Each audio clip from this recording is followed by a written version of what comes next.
Hello! Hello, hello, hello! Good morning, good afternoon all over the world! For today's video guys is tatalakayin natin or magyayaw tayo about sa paano ko ba nahahandle ang aking munting tindahan na ako lang mag-isa, or I mean solo tendera lang ako. Yes guys, although mahirap guys na nag-iisang tendera lang tayo, or I mean solo tendera tayo dito sa ating munting tindahan, kasi nga ikaw magdi-display, ikaw mamimili, ikaw mag-dispatch sa mga customer mo, ikaw maglilinis. O diba guys? So yun, kung paano ko siya na-handle, so ganito lang siya guys, time management. Yes, kailangan talaga guys, kung isa kang solo tendera sa inyong munting tindahan, kailangan mo ang time management. So, siguro naman guys, is alam natin kung ano yung mga time management. Yung bagang marunong kang mag-manage sa iyong oras na maghati-hati sa lahat ng mga gawain mo dito sa iyong tindahan. Kasi guys, ako dito sa aking tindahan, sobrang busy talaga ako basta may klase. So, ang ginawa ko, talagang solo lang ako dito kasi syempre yung asawa ko is may trabaho, office, nasa government siya empleyado. Kaya hindi ninyo siya nakikita. Kung may nakikita man niyo siya, pasaglit-saglit lang, nakakatulong lang siya sa akin kung lunch break. So after ng lunch break, 1 hour lang, so ako na lahat ang gagawa. Kaya sa umaga, maaga akong gumigising ng alas 5. Yes, maaga tayong gumigising ng alas 5 para bago pa man dumating ang aking mga customer is naka-ready na siya lahat. Nakapag-display na ako, nakapag-refill na ako ng mga paninda ko, naka-refill na ako ng mga soft drinks. Yes guys, pawala-wala tayo kasi ang ingay ng mga sasakyan na dumadaan dito sa aking tindahan.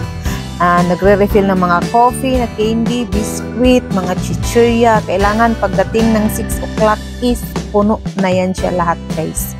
Kasi minsan hindi naman natin magagawa lahat sa gabi, diba? Kasi siyempre marami ding namimili sa gabi, pero ako kasi guys hindi ako nag-overtime dito sa aking tindahan. Pag alas 7:30 na siya is close na talaga ako. Kung may naiwan na trabaho, kinabukasan ko yan gawin kasi maaga naman akong nag-o-open. Tapos, kailangan din, lagi mayroon kang mindset at time management sa iyong sarili at sa iyong sari-sari store. Kasi bago pa dadami ang mga bata, kailangan nakapagligo na ako. Kasi nandito pa si Mr. alas 8, 7:30 ang pasok, kaya nandito pa siya. Siya muna ang magbabantay sa aking tindahan habang ako'y naliligo, nagluluto ng almusal sa loob ng bahay, or kung hindi man makapagluto, o magsasaing na lang at maliligo. At pagkatapos ko, so dito na naman ako duty sa ating munting tindahan at siya na naman maliligo or may pagkain kakain siya, magbihis at Gora Bells, pasok na sa office. So, ako lang lagi mag-isa dito. So, pag nandyan na yung mga bata, so kumpleto naman na siya ng lahat kasi nga na-refill na natin nung alas 5. So, focus na ako sa pagdi-dispatch sa aking mga customer guys. Pag magpasok ka ng mga bata, mag-bill na, so, dyan na naman ako magdi-display. At sa pamimili ko naman guys, meron namang mga ahente na pumapasok dito, kaya bira lang ninyo akong makita na lumalabas, namimili ng mga paninda ko. Kasi nga, may mga ahente na pumapasok dito. Malaki ding tulong sa akin yung mga ahente na pumapasok dito sa ating tindahan, kaya hindi na tayo hassle sa ating pamimili. So, pag may order ka, so ako na naman ang magdi-display. Habang nagtitinda, nagdi-display. Ngayon na mayroon tayong white tea. So, nagdi-display, nagre-record para may upload. Yan ang ginagawa ko, guys. So, kasi talagang ako lang talaga, guys. Wala akong ibang maasahan kundi ako lang dito sa aking munting tindahan. Kung mayroon man pa ano dyan, si mama, bihira lang, yung asawa ko is every lunch break lang. Pero depende din. Kung hindi siya busy, makakauwi siya, kakain lang siya, makapagtinda saglit, tapos layas na. Pasok na siya. Pero hindi lagi-lagi, guys. Mostly talaga ako. Balik tayo, guys, kasi may bumili. Kaya, pag may sari-sari store owner ka, bawal tatamad-tamad, bawal papagod-pagod. Kahit pagod yung katawan mo, siyempre, kailangan mo din magpahinga. Pero pag okay naman sa alright yung katawan mo, so go ka. Magsipag ka sa mga gawain mo sa mga gawain mo sa yung tindahan. Kasi wala kang ibang maasahan. Kung tamad ka, gusto mo lang magtinda lang, hindi ka mag-display, hindi ka walang mangyari sa yung tindahan, hindi mag-grow ang inyong tindahan, guys, kung patamad-tamad. Kaya nga sa isang sari-sari store owner, nandun na yun si tiyaga, si sipag, ano tawag dyan?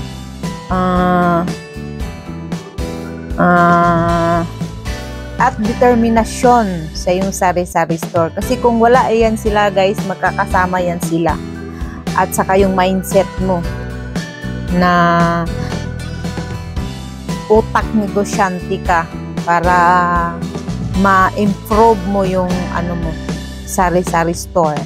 Kaya kahit isang solo tendera lang ako, proud din ako na nakayanan ko sa 3 years na mahigit yung aking sari-sari store. Solo lang ako sa pagtitinda. Nakayanan ko naman, guys. Siyempre, meron tayong di naman lahat ng panahon na hindi tayo magkakasakit. Tao lang tayo nagkakasakit. So, kung mapagod kayo sa yung sari-sari store, why not magpahinga kayo muna?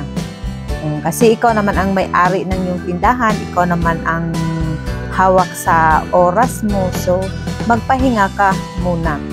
O, yun nga lang, kung isa kang sari-sari store owner na mayroon kang yung magkakasakit ka, tapos wala kang ibang maasahan sa tindahan mo, so magsara ka talaga. Yes, guys. Yun lang ang disadvantage. Pag solo tendera ka at ikaw na solo tendera ang magkakasakit, mapupundi yung katawan mo, kahit sipon, ubo lang at sakit ng katawan, ay magsasara ka talaga, guys, sa yung tindahan. Okay lang yan magsara, guys. Wag kayong manghinayang kung makapagsara kayo kahit isang araw o kalahating araw. Siyempre, kailangan din natin magpahinga, di ba? Paano na lang kung hindi tayo magpahinga, so lalong lalala yung sakit. O, di ba? Kaya kailangan din natin magpahinga. Kailangan din natin alagaan ating sarili. Kaya ako, na as in solo tendera, kailangan maingat talaga ako sa aking sarili, guys, kasi wala akong ibang maasahan dito sa tindahan, kundi ako lang talaga mag-isa. Kaya ingat na ingat ako sa aking sarili. Kunting lang, ingat, mag-inom ka ng vitamins mo, kain ng mga na pagkain na healthy. Yes, guys, kasi ang hirap magkasakit tapos mayroon ka pang tindahan, tapos ganyan, magsarado ka. Kaya tayong mga solo tendera, laban lang. Alam ko maraming nakaka-relate sa akin nito. Hindi lang ako ang nakaka-relate sa sarili kong negosyo. Siguro mayroon din dyan na nakaka-relate sa akin. So, laban lang.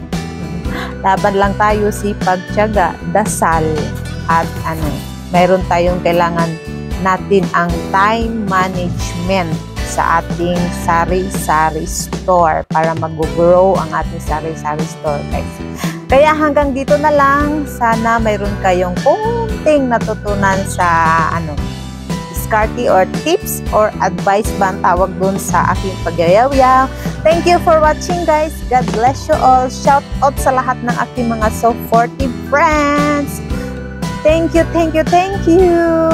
Sa aking mga members, thank you very much. Bye-bye.